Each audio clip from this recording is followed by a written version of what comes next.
কবি পরিচিতি। কবির নাম জসিমউদ্দিন। কবি জসিমউদ্দিন ফরিদপুর জেলার তাম্বুলখানা গ্রামে জন্মগ্রহণ করেন।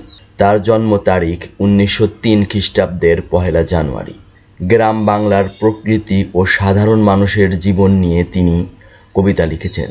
তার কবিতায় পল্লী জীবন বেশি উঠে এসেছে বলে তিনি পল্লী কবি নামে খ্যাত হয়েছেন। তবে জসিমউদ্দিন ছোটদের জন্যও অনেক সুন্দর কবিতা ও গদ্য রচনা করেছেন।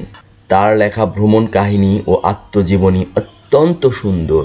তার কবিতা কবর, কাব্যগ্রন্থ নকশিকাঁথার মাঠ ও সজনবাদিয়ার ঘাট, ছোটদের জন্য লেখা ডালিম কুমার, হাসু ও 1 পয়সার বাঁশি বিখ্যাত।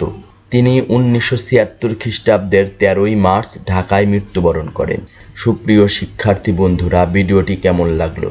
ভিডিওটি ভালো লেগে থাকলে চ্যানেলটি অবশ্যই সাবস্ক্রাইব করবে এবং এরকম আরও ভিডিও পেতে পাশে থাকা বেল বাটনটি ক্লিক করবে। ভিডিওটি দেখার জন্য তোমাদের অনেক ধন্যবাদ।